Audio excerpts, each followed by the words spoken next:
Wait a minute. I'm back.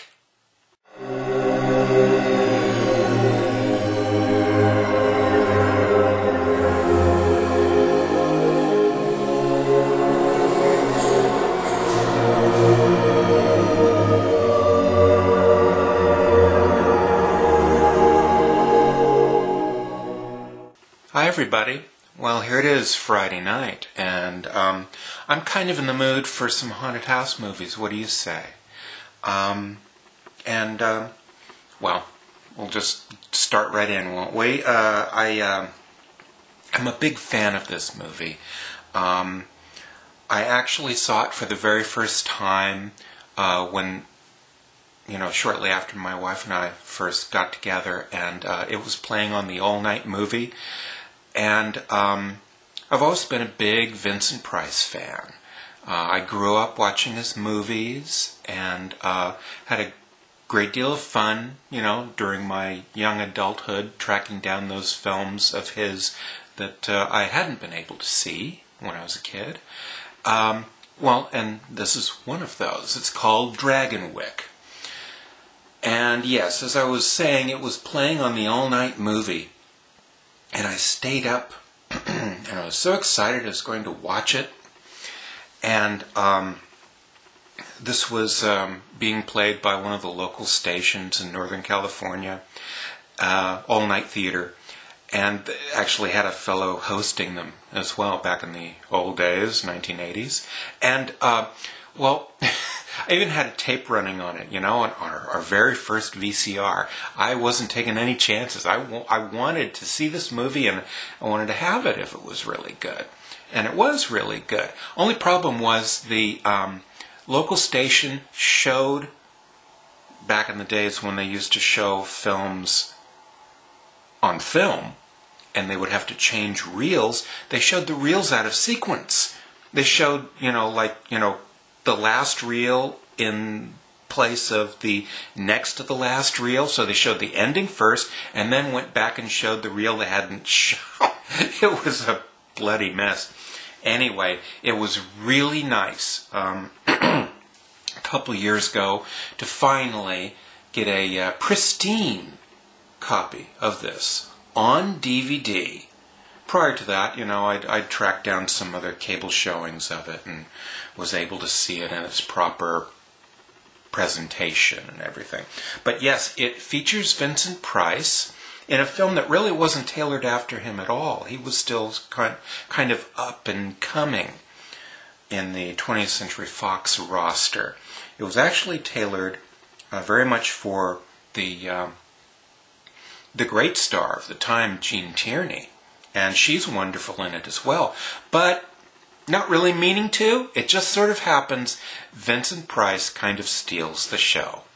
And it is his very first film role wherein he portrays a thoroughly unredeemable, sinister character.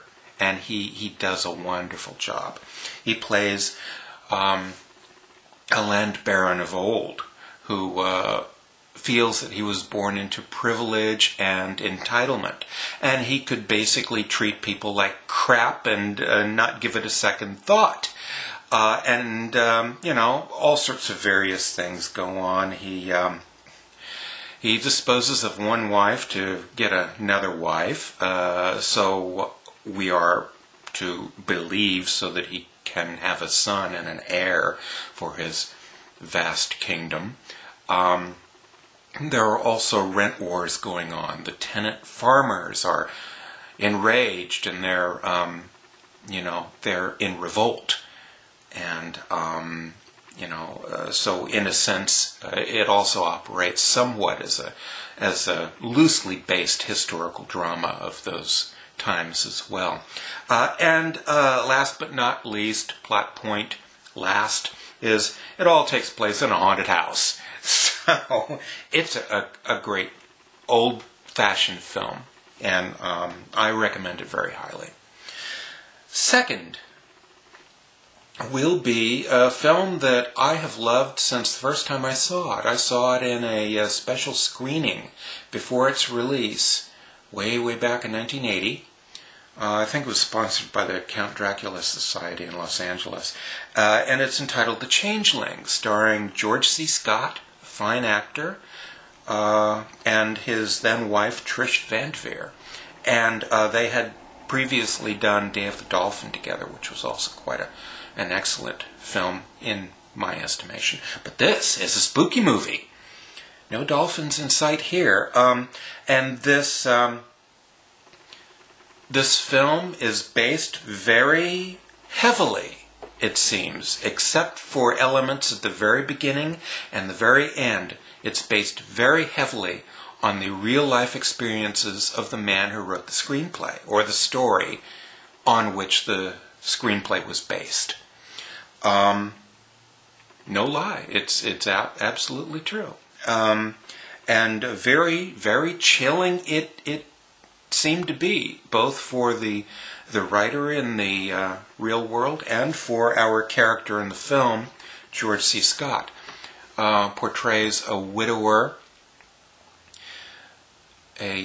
something of a famous composer who rents an old house to sort of get his life back on track, and finds that something else is occupying the old house, the spirit of the young boy who had been wronged by his family and wants to have things set right. And I mean, I keep having the impulse to go into the plot, but I mean, it's so acutely constructed that I'm afraid of giving even the smallest little thing away.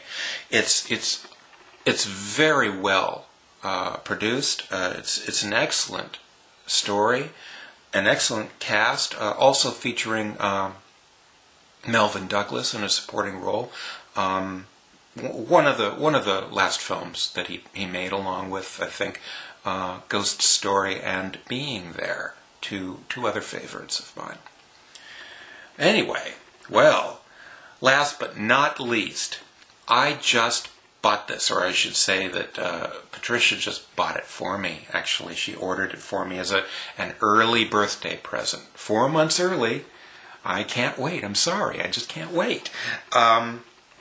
I saw this movie just recently on Netflix, and I loved it so much I had to have it. And it is entitled, for American release, House of Voices, but for European release it was entitled Saint Ange, or Saint Ange, depending on what the proper pronunciation might be. It's a combination French-Romanian production, and it was produced in 2004, and it's very, very reminiscent of The Orphanage, only, of course, The Orphanage wasn't produced until 2007. So this came first. Okay, so, yes, it primarily has to do with a young cleaning woman who comes to an orphanage, which I believe is being closed down on a permanent basis. It's just in such horrendous disrepair. They've taken the orphans out and placed them wherever they might be able to do so. And I guess they're going to try to renovate it in some way or turn it into something else. Not exactly sure. I'll find out when I watch it, because I don't know it like the back of my hand, like some of these movies. But poor girl, she comes to this place a victim of sexual abuse from the religious school which she had attended, and it's definitely an unwanted pregnancy, and she's really in some dire straits, not really knowing what to do with herself, or certainly with the baby who is imminent. And again, I don't want to just sit here and tell you the story, because, I mean, if you're interested, you should go and watch the movie. But in essence, slowly but surely she comes to